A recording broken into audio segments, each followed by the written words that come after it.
Les autres Zali na malais, on a des tas de guerre. On a Ndombola, pamba pamba wana. Ndombola ko sani. Hein? Ndombola ko sani. Bakabinani. Ndombola. Pam Ndombola là-bas. C'est ça donc foutement. Hein? Mais le pays est agressé. Je demande au président. Nous avons tout dans l'institution, on fait gouverner la ville, on est concert. Non, les Congos brûlés. Les Congos, j'y mets bien dans les Congos. On ne fait pas la fête quand on brûle chez les voisins. Maintenant, le Congo est brûlé. Goma est brûlé. Nous sommes dans la guerre. C'est qu'à Robin et la bâtonne. Hein?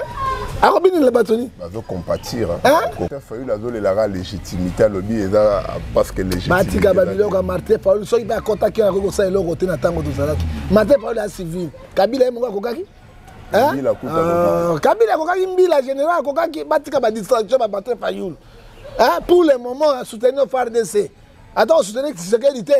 Parce que c'est lui qui nous a mené tous ces malheurs. C'était Kabila le père. Quel son nom me repose en paix? Soit bien un soldat du peuple, non, c'est un grand traître. C'est lui qui a mené les Ougandais, les Burundais, les Tanzaniens pour chasser Mobutu. Il nous a libérés quand même la dictature. A libéré Bissoté, libération et qu'il n'y a pas élection démocratique. Il y a un coup d'état militaire. Et Wenge Mouzika Koya. Qu'est-ce que Wenge Mouzika va apporter aux Congolais en état de guerre? 40% va bien qu'il ne. Papa, 40% il y a pamba pamba, on a tout dit mayangote. J'ai même bien à Mbani. On ne fait pas la guerre quand ça brûle chez les voisins. Quand ça brûle chez les voisins. Même tous les années, ce peut être des films militaires, ça a été au niveau le 30 juin, Wenge Mouzika, on a bêta. Il y a un pacte sorcellerique, il y a un voûtement. Hein? Il fallait qu'on s'en mette une messe économique. Catholiques et protestants, tout sangani pour nous les pas ensemble. Hein? Na oyo le Joël chapitre 2 verset 17 avec la bisoma. Pour là que tout sans zambé et animaux. Voilà, à tous les amoureux de votre émission Face à la vérité, Bobi Keno émission Oyo. Ici, il y a couleur, il y a Basoda, il y a FRDC, donc Bobi Keno, Mbokeza Mabe, il y a Moni Keno. Toutes les émissions que je vais commencer à vous présenter, sachez-les bien que non, je serai toujours Nateni Oyo. C'est une façon de soutenir aussi ma pinga nabiso. Donc, na minute vraiment, tu dois saluer d'abord mémoire et soldat Oyo à Koufipo Namboka. À Tandi, 3 policiers, il y a Rwandais, Sassi, Tata et Mopayo, donc c'est ça vraiment. Mobali vraiment d'engazala vraiment donc Torobo ça n'a vraiment famille nayote Torobo ça nayote tu es vraiment un héros au coup fin champ d'honneur champ de bataille ça ses yeux vraiment liboso de mon bundi wana de vraiment elombe yewana donc voilà vraiment sur ce plateau comprenez que non j'ai avec moi un homme de Dieu qui a une voix donc, il y a Masolamboka vraiment, boyebi que na bandi lutte, il y a les lotés, ils ont vraiment lutte vraiment yakala, ils ont vraiment combat naé. C'est avec lui, je sais qu'il n'est pas à présenter dans notre chaîne Yabiso Télévision. Donc, il est déjà là, pasteur, le prophète John Ngefa, le prophète du peuple. Je demande déjà à Serna Zawana, déjà le coach Labisoye, le prophète du peuple, bonjour. Bonjour, messieurs les journalistes, l'honneur, la gloire revient à Dieu. Mboka na Bitumba. Et Sengeli Bissonnion surtout à la peine esprit à combat. Voilà. Parce que nous tous, nous sommes les vrais patriotes. Moni, Azoka souci à RDCT, il n'est pas congolais. Tout bon de la porte contre Nambolim. Voilà, to Kangimisu. Tata, to tike mission na maboko na yo, yangabita kos na yuda. Mituna, ya journaliste bien nangai. Pesa il s'agit de science intelligence. To tike farde senyon na maboko na yo, iska bazana bitumba li sa sezo bangote. Yawe yo bundaki na banguna ya Israël pour pesa ki bango elomba. Congo ezali pays hospitalier, ezali likambo ya motuté. Bazo envoyer, bazo envoyer ba richesse ba matière première na biso monde mobimba. Yawe fade seli boso. Tokolonga tumba yo yo lobi na kati na mukanda na Romain 8:31 si Dieu pour nous qui sera contre nous. Tiki mokonzi mboka azali commandant suprême et armée maboko na yo na premier ministre na gouvernement mobimba Sénat puis na parlement à tous les généraux na ba militaire peuple congolais kolo to la moto lokola moto moko ini tokena likambo tekno na suka pambolo baba kolanda biso na tongo ya lelo pambolo bazali bipai musika pambola pe oyo bazali na kata République du Congo obana na biso pour succès na biso na komona tata pe na mwana na molimo santo amen. Voilà, amen. En tout cas vraiment sagesse déjà le prophète a sengeli biso ne pas tata Nzambe. J'espère que non, voilà, on peut déjà commencer avec cette question qui taraude déjà nos esprits. Ça fait déjà tango ebele Toloba, donc ça peut déjà faire plus de 22 ans, 23 ans déjà que Kende, Nikamboa Est, ils ont toujours résoluté. Après, accord, Naba président Joseph Kabila, Laurent Désiré Kabila, aujourd'hui avec Fatih, tout le monde a toujours atrocité des guerres à l'Est de la République démocratique du Congo. Osamo Lobelia et Kolo. Ça te fait d'abord quoi, étant qu'un vrai patriote? Ndekonangai, journaliste, na Moli Mozali Mouana, je peux dire ceci. Prenez-nous en charge. Ce qui est aujourd'hui, en charge, les choses ne marcheront pas. Dans tous les pays du monde, libération en Mboka, et où tu as votre tonne. Et puis, monsieur le journaliste, Ecclésiaste chapitre 3, verset 1 à 4, chaque chose a son temps. Nikamouya Rwanda, Burundi, Uganda, et comme Soukanao. Peuple nyonso a se mobilisé comme seul homme. Dès que nous avons marché sur Tambola, nous avons marché sur Mbeli, na Goma, partout, toute la République. On a assez. Rwanda, Burundi, Uganda, ils allaient là, ma petite province à Bissau. C'est comme un éléphant. Oyo, antilope à Sobunisaï. En tout cas. Hein? Et ça dit, ce que moi, c'est lui qui nous a mené tous ces malheurs. C'était Kabila le père. Qu'est-ce que me repose en paix? Tu as bien un soldat du peuple, non, c'est un grand traître. C'est lui qui a mené les Ougandais, les Burundais, les Tanzaniens pour chasser Mobutu. Il nous a libérés quand même la dictature. A libéré Bissoté, libération et qu'il n'a pas élection démocratique. Où il y a un coup d'état militaire.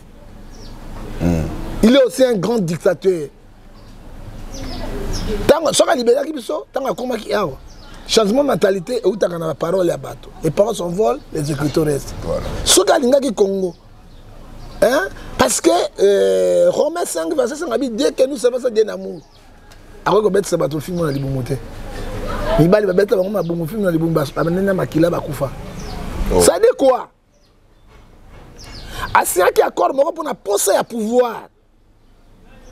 Il savait que ceux qui n'ont signé accord, le Congo est amounene, ceux qui n'ont pas gagné la bango, n'a pas soutenu la bango. Au contraire, Osée 4, verset 6, mon peuple périt par manque de connaissances. Hein? Les autres, ils allaient wapi? Tant que vous avez un Rwandais, n'accord et émera, on doit se couper la lélo, mindele bayebi yango, Nations Unies bayebi yango. Monsieur, parce que le président de la République, il représente la nation. Hein? Président de la République, c'est une institution mobimba. Président, c'est une institution. Nous avons un parlement, nous avons un Sénat, nous avons un gouvernement. Président, c'est une institution mobimba. C'est que les gens ne parviennent pas à comprendre. Quand le président a signé l'accord, toute la République a signé un goût. Mais avant de signer l'accord, il faut aller au Parlement, représenter le peuple, des chambres. Il n'a pas fait ça. Mais lui, je ne sais pas, vous parlez de Laurent, il y a une rébellion, il y a une maki, il fallait Mboka à consulter par les mandengeni parce que lorsqu'il y a eu Makambu, le Parlement était des... Les parents sont les écriteurs. Tant que vous avez un ça bon.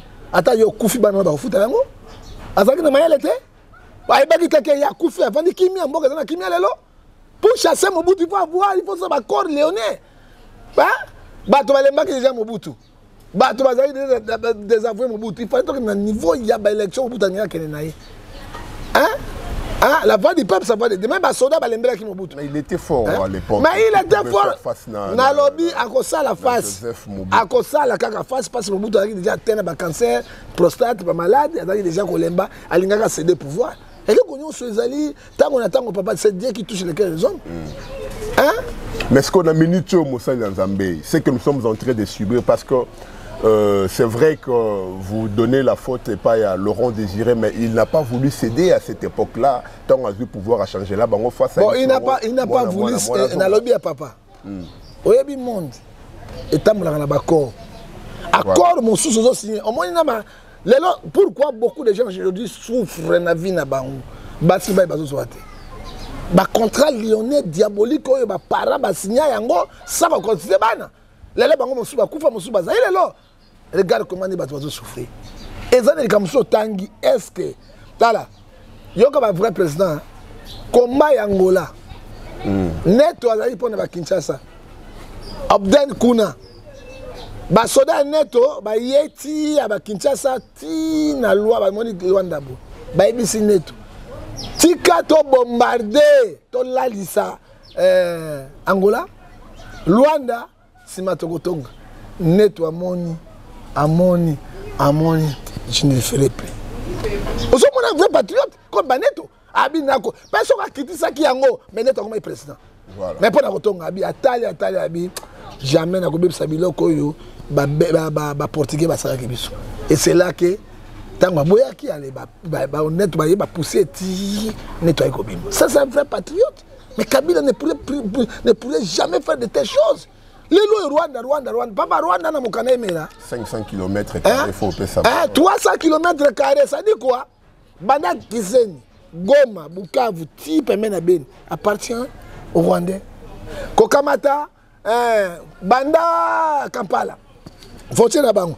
Ti côté ya Beni, côté na 4 Bena Kisangani, c'est pour les Angolais. Kokamata Banda Bujumbura, na frontière na bango. Ti côté Banyamulengo ba fani mboka ngoni. Luchuru, oye ba bunda bitumba nani wana. Oye ba mboka ngoni. Bugda kan na te. Ban zalaki ba Banyamulengo ba bunda bitumba lobi. Ba Luchuru wana nyonso, c'est pour les Burundais. Soudan décide, Soudan azuaye côté Kisangani kuna 300 km. Ba pesa ke ba soda, ba pesa ke munitions, ba pesa ke mbongo, ba pesa ke ba char de combat, ba pesa ke ba tenue militaire. Barasio et comment que nous fait l'été pourquoi le bac était que bon on a Kinshasa bon ça a facture na zone Sabino Bongo il n'a pas fait ça il a gouverné le pays pendant 3 ans et demi et ce sont les mêmes gens qui pouvoir assassiner. Mais nous aurions appris et le lobby on a la facture lorsque Laurent le fils est venu à Tala lobby non je ne peux pas céder parce qu'il peut battre les mails qui nous aurions appris que non. Il y avait une facture où la RDC était obligée de déverser une somme consistante. Colossale. Donc, donc somme makasi, donc équivalent à minerai moré na Rwanda juste pour compasser la dette. Mais jusqu'à présent, je suis qui a mis fait les gars dans le Parlement peuplé. Et ça, d'accord, moi d'abord, tant que bandit les cas dans le Parlement. Mais Lyonnais, mais Parlement, ça arrive au Parlement. Pourquoi Kamere a Zonaki na Kabila le fils ou Alongola na Parlement? Parce que ma troupe qui ça Parlement Parlement représente le peuple. Parlement représente le peuple. Il faut y a un peuple toye bango. Ce qui est simbi de toquer un référendum. De Kamodo ça le peuple a voté. Tout cela, c'est ça, ce sont la dictature titulaire au Izoke Namboka. Les autres zali wapi. Toke wapi, peut-être wapi. Bakor na bango ba signaka biso tozalaka te. Parlement ebité, peuple ebité. Biso to boy bakor wana basila na bango non, la République démocratique du Congo est comme victime, il y a ba mort à cause na bakor léonais. Mais on a vu encore avec le président de la République, na prière, tu as même parlé de lui, Nzamba Pesae, sagesse, Nzamba Sungaye, Nzamba Batelae, Nzamba Zalanae. C'est ce que vous avez dit tout à l'heure, mais quand il a pris les pouvoirs, il a fait de tous ces pays où Yozobo Alelo, ami, il a dit que non, Rwanda c'est un partenaire privilégié. Dans Makambo et Talipé, à l'Est de la République démocratique du Congo, les gens ont critiqué, en fait je ne sais pas, la vision du président de la République, c'était de faire quoi avec les Rwandais? Dans 9 pays frontaliers, il faut que le bon voisinage et bon diplomatie. Même à Brazzaville, la route de la rebelle direct, va côté son c'est ça. Pour le côté à Maïni, hein? Oui, ma bangati, écoute un abo. Voilà. Tu peux passer à Brazzaville, pendant capitaine à ma colossale et Ganaboite. Pour commander ma casse le Belogoni. Il faut avoir le très bon voisinage. Ce que les athées, les pays, tu m'en viens rango. Hein? Aujourd'hui, le président a un signe d'amour. Signe d'amour, comment est-ce ça? Na lukana no bateau, na sagesse mingi to bongisa, ce qui m'a changé. Na bisa yo, race de Kayen, ba chanjakate.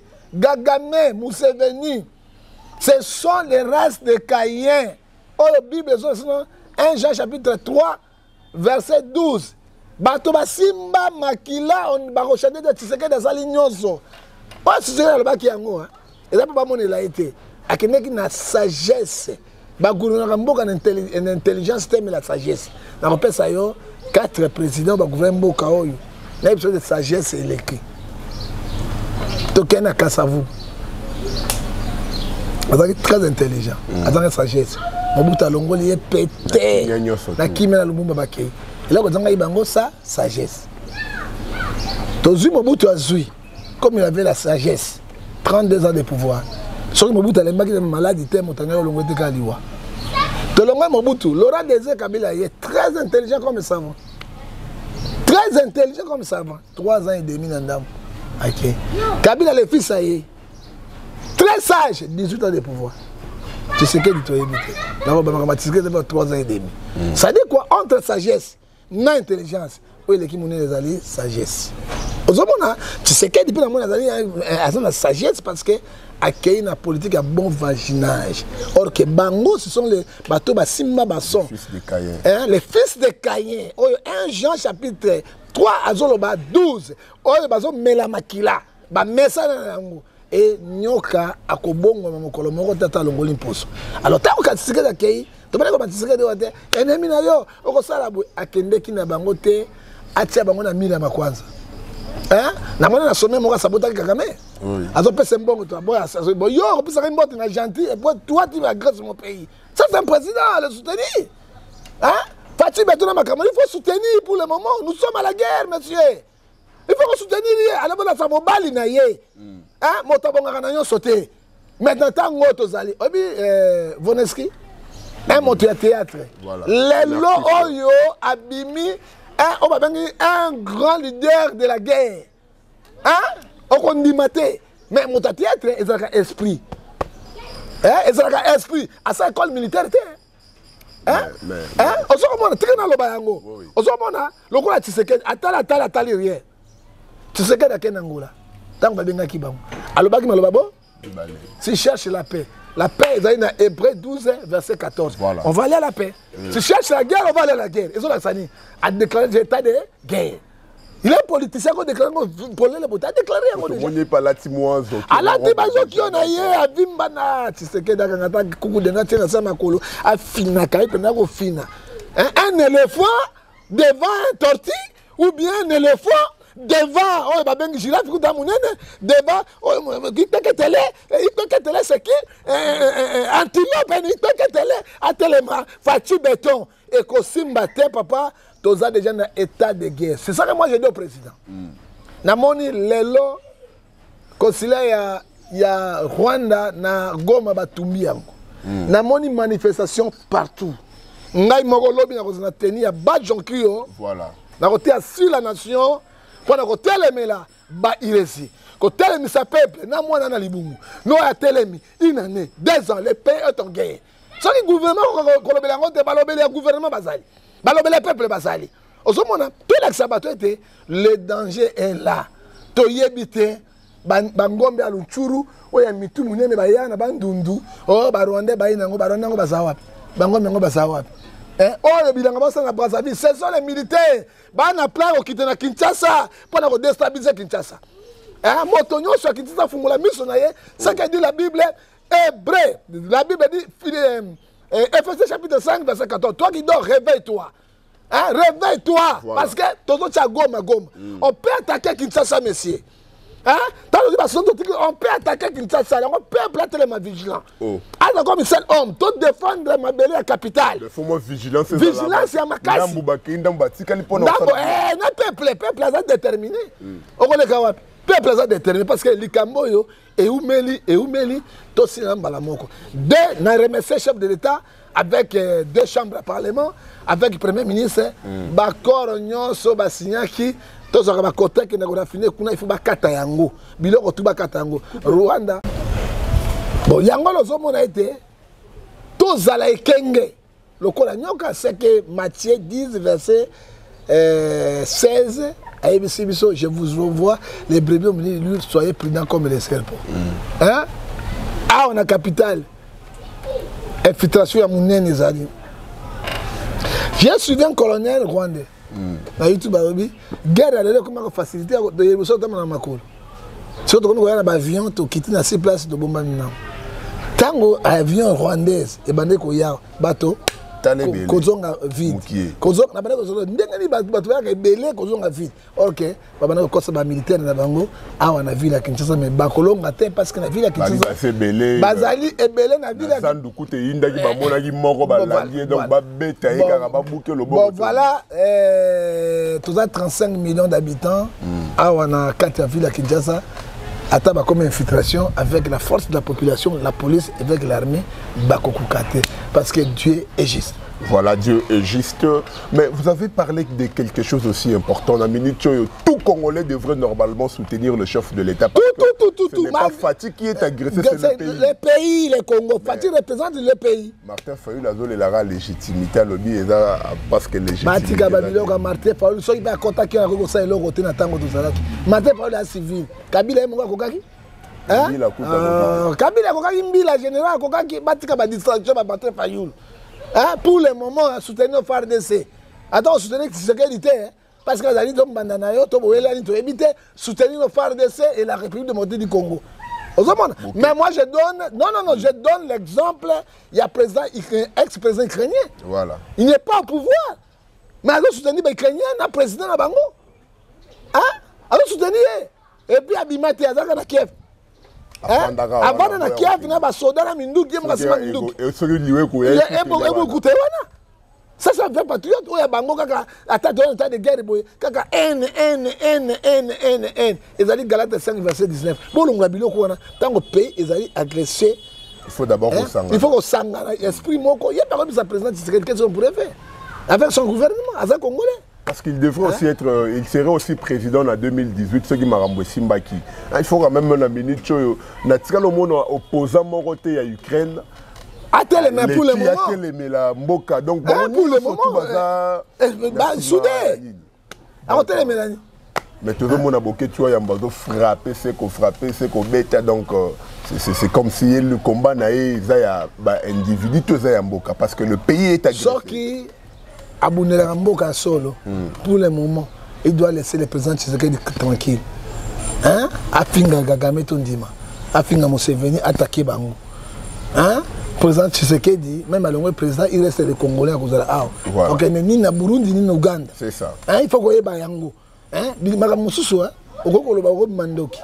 Hein? Parce que les lots étaient moins à Rwanda, tout ce qui est distraction inutile. Et puis, il y a démocratie, ils ont la place. Démocratie, c'est débat d'idées. Voilà. Hein? On peut sa solution à l'Ikambo. Une solution à l'Ikambo, boy. On a voté fatigué. On a voté une démocratie. Mais là, on fait président d'Ali Papa Nangai. C'est mon chef, c'est mon patron, Azosi Mamboko. Total 2020-2023. Hein?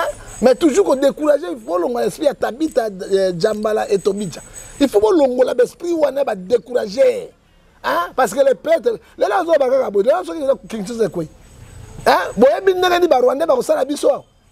esclaves. On aura beaucoup de morts. On esprit à génocide. On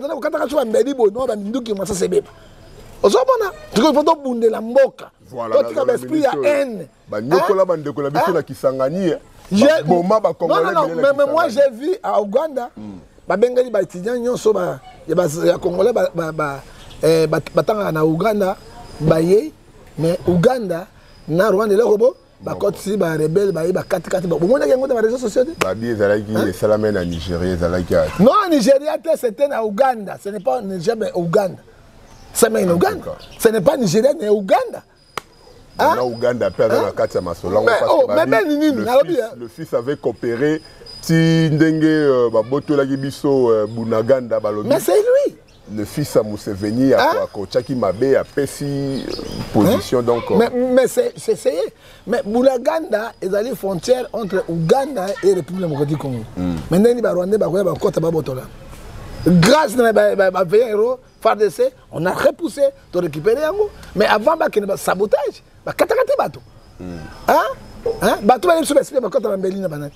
Et c'est ba Rwanda na Buganda. Hein? Fungola miso to na bolingo ero ko makamusu ya ko décourager ka batute o parti politique ezali soute tout à la Congo parti politique mo etika la bo Congo démocratique. Donc voilà donc la minute notre seul parti politique c'est Congo démocratique du Congo ba Rwanda bobo sanate na 1900 lisolo ya 1998 na 99 boyebi tiango c'est d'arrêter esprit déjà ya tiango c'est côté libiso nyonso tout donc s'il faut to simba lichette Laurent Désiré Kabila Loba qui a bagi na minute il faut montunyo sota simbelo ko pas se défendre donc to recédé parce que mboka o eza ya biso to ana mboka mpuso okendete biso to botama awa donc ba koko na biso ba mikuwa donc tout c'est la République démocratique du Congo donc moi na maïnyo soto za l'opposant aux alanani c'est le pays d'abord donc c'est le Congo d'abord on devait vraiment photo de ça vraiment na katia mutu na katia ba misala na biso toujours tikala toujours dans likambo oya est de la République démocratique du Congo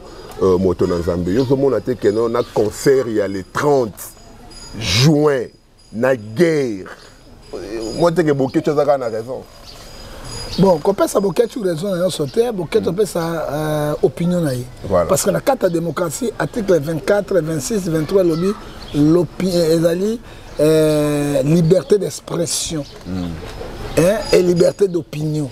Et on les a dit opinion naïe, et les opinions naïe, et les opinions naïe. Ça dit quoi?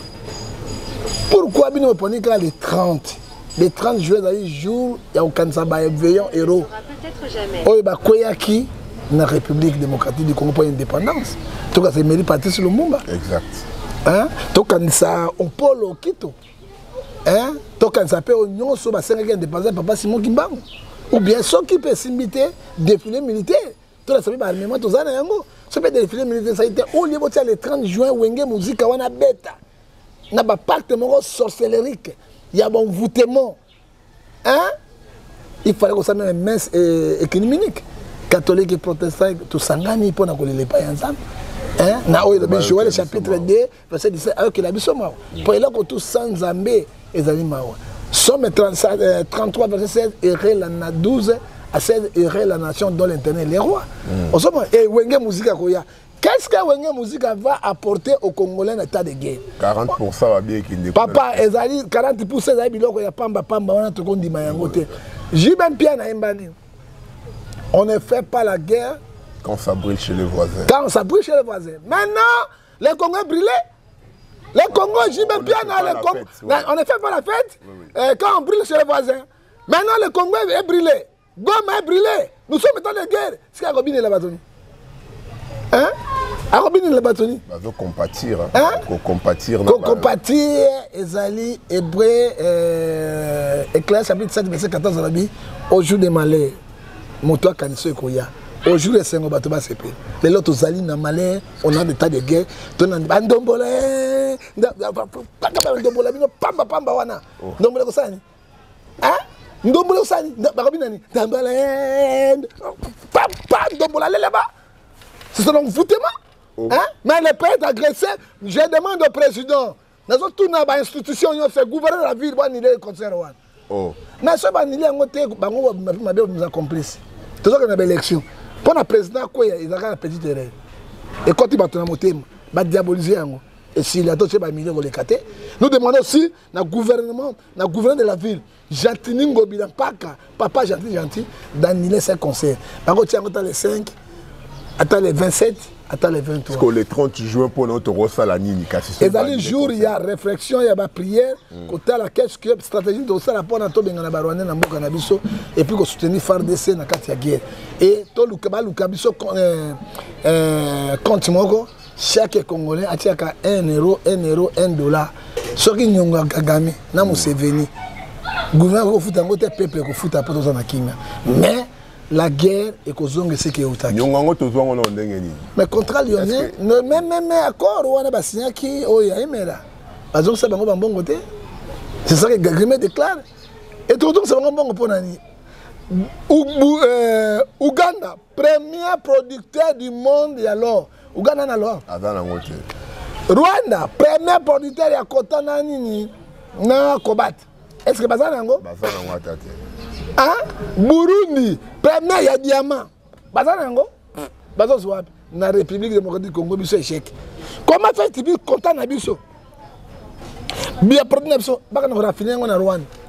Pour bazo pourcentage. Biso tozana to ko sala ngo bambongo ba caméra ba yiba bazongisa ba sala société yako kotamize biloko wana parce que Congo ya mboka ya Sony lokola mutuka ya Rwanda azoka matière première na biso azoiba atamizaka yango et pas yango étranger mbongo ekote pa na biso ezalaka te tous ces contrats bakata yango na gouvernement Rwanda a faire sa genuine dans les grands républiques démocratiques du Congo. Voilà, donc voilà, je vous informe aussi déjà que non, ce qui peut Rwanda d'automboka parce que ministre Yamino, je salue Excellence Place Azali, société déjà payée à raffinerie à or. Et c'est ça la dans la République démocratique du Congo. J'espère que non, bientôt là, va recouper Riban, Torokende sous Rwanda.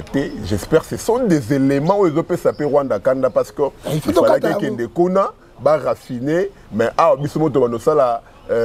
Torobanda ko raffiner or na bisomo ah donc diamant combattre biloko tout ah et Rwanda ça génué. En tout cas vraiment c'est un peu ça to on ferme toutes les frontières c'est fini. To chuter quand même na question ya Ferrego là on ne peut pas quitter ici tu dis que non au lobby la rappel ba musicien Mwandambu Ferrego là affaire il y a 2013 depuis 2013 il rattrapé les lots donc 9 ans après à la prison, album Naya Bimisaki a salé une promotion et puis vous fait rigoler va accroupir pendant une année na Boloko donc ça vous fait quoi 45 jours une année 45 jours on les a peut-être un dépôt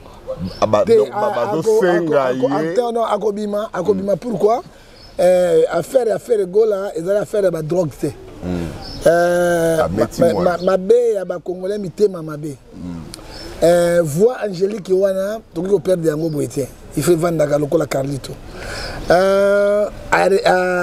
aredika ki mwana et mwana tanga kenaki na école azaki na imera malamu te assistant social tourner qu'est-ce qu'il a mon père m'a tabassé alors bangonde école motefunda qui fait l'école depuis 1913 et faire l'école ashindaki adresse bah mikanda ba convocation ba notinda faire l'école ils ont quoi une ancienne adresse et gouvernement français et monaki lokola asabota ki bam ozo mona tango faire l'école et bien que dikameza te amona loko moko te comme na France be konde ba kangié les autres lobby boy il faut implication aussi à gouvernement hein pour avoir un monopole à Koloba et a mis balé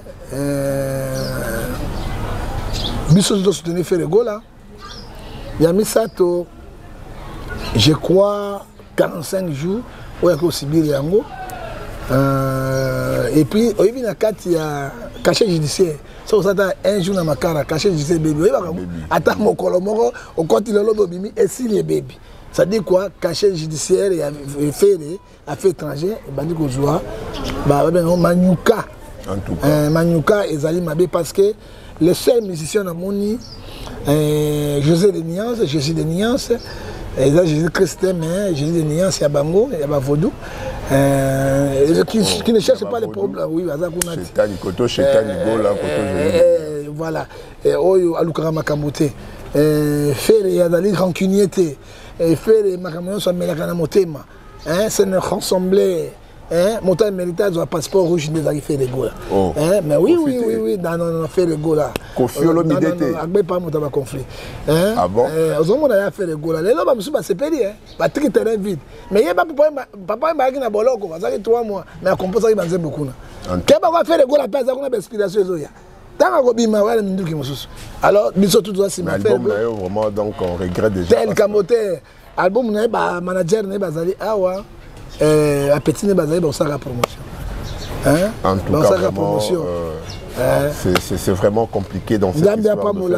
Nous sommes ensemble avec lui. Beaucoup de gens derrière ces dossiers. On a bango pour tout faire Rego là. Justice française, il y a la corruption. Denis laisse à prophétiser déjà qu'on a fait Rego le prophète de la nation. À lobby, donc Macambo se fait Rego la bimi, soit élévation nae, soit shit nae. Papa, comment tu vas dire Sabino? Ce qui est un prophète, il y a solo. Alinga ko mona makamba faire nga. Tango papa manga ne poto. Rémi Bobo Azali, pasteur Fiston Azali, je l'ai prophétisé, Mouzé, on va vous arrêter. Ah bon? Mais ils sont là, mes petits sont là, pourquoi prophétiser faire Rego la terre avant que faire Rego la coquinette à Bengi, on a un professeur le couteau à Pamba. Il y a 2022, les musiciens 5 aussi la carrière. En particulier, il y a fait Rego la carrière. Faire même à Sali 5 ans, il y a besoin très fort. Pas un logo à Makila. Olaninga, ouais, faire un logo à Makila. Parce que Biloko papa, professeur, papa, Goma, professeur pour la Goma. De la nation, Tika Biloko papa, papa, Tomi Yebi. So, on a zolo babo Tomi Yebani, pe Tomi Yebi. Tika Biloko avec Skokeri one. Tango, ils sont dans la banane, Miki, au Kosara banane, Mikete. Tango, ils ont bateau, baza éveillé, Sikoy. Bateau, batangi, baza éveillé, batango, bangwa, kala, on a joué, maïtiabo, non. Maïkobi, ça monte. Papa, mon peuple périt pas de connaissance. Il y a un professeur à faire Rego. Mais il faut bien faire Rego là. N'allez pas là-bas. Il y a un danger, il y a un piège. Ça, on va vous connaître que tu es un prophète. Faire des bakangi à cause de la prison, on a un prophète. Ah bon, il y a quoi? Oh. Bon, il y a un ça nous va Mikebo. Hein? Parce que ça nous va Mikebo pour l'année. Hein? Roi et prophète des amis Sato. Exhorter, édifier. Et corriger ici. Et un prophète, c'est lui qui prend la passade et transforme le peuple. Un prophète, c'est un sentinelle. Et c'est 33, verset 7. À Koloba Makambu, à Moni Liboso. Fede, Keba, moi j'ai dit à papa. Mais tant que comme à Paris, on a Moni Bambi, la Belgique, Bambi, la vie, on va vous arrêter. Parce que papa. Hein? Et ça, il va prier dans 3 mois. Ma prière, papa, continue à moi si tout le temps, papa, il m'a dit, mon taille, ça, benga, tant que c'était moi. Par contre, en église catholique, ça me. En tout cas, donc.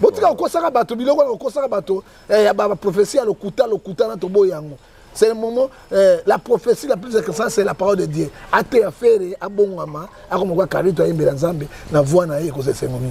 tout cas, vraiment, voilà le message lancé au prophète de la nation, Denis Lessi. Je veux que nous puissions d'abord chuter sur cette question. Acte au Falia posé, Yarokendeko, pesa $20 000 on a Babiloko, Yarolia pour nous soutenir FARDC. Quand même, c'est un acte encouragé. Gouvernement, la population de FARDC. Parlement, il y a 200 000. Et Keikuna. C'est comme un petit gouttière dans l'océan.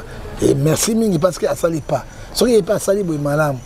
Papa, mais il y a Salaki, et Zali Jean 12, verset 43, ils aiment la gloire du monde qui est la gloire de Dieu. Donc, beaucoup de personnes sont battues. On apprécie. Donc voilà, nous sommes arrivés vraiment à la fin de cette émission. Donc, émission vraiment. Et comme Inasuka, pasteur Maloba Namboka, on a pêché à moi quelques minutes. Quelques minutes, nous sommes derrière. Pasteur, na minute pour Namboka. Qu'est-ce qu'ils peuvent faire? Ma bonne délit. Voilà. La mobilisation, mobilisateur. Parce que le lobbying, on a mobilisé l'église, et qu'on a une chaîne, la télévision, YouTube. Lobby na RDI. Et 9h jusqu'à 12h30. Et c'est là, on a tenu le lobby FARDC. Sali, Rwanda, ils ont la Yele Santal, Yonde Kundo, Boka Sebana Posamou, Bogo Zindade, Bogo Lolo, Congo, et là on a ma casse RDC. Nicolas Pesse, c'est ce que tu as tenu, tout ça au bout. Donc voilà, merci beaucoup. Merci Napaster Nengo, vraiment on dit qui invitation à Bissot. Donc nous vous sommes vraiment reconnaissants. Un grand merci à Sernan Kitenge qui était derrière la caméra. Un grand merci à maman Ninette Tulumba, donc la patronne Naomi Soko, elle patronne. Donc à Boss Turingandou depuis Canada, je vous dis un grand merci. À Madame Marina Ngandou, je vous dis un grand merci. Ricardo Zumbe Bogaro, les complexés de Fabregas, je vous dis un grand merci. Et puis pourquoi pas Henriette Tombengu, la Queen Mada. Et sachez-le bien que si Dieu ne revenait pas, je vous retrouverai très prochainement. Et pour l'instant, je vous dis au revoir, bye.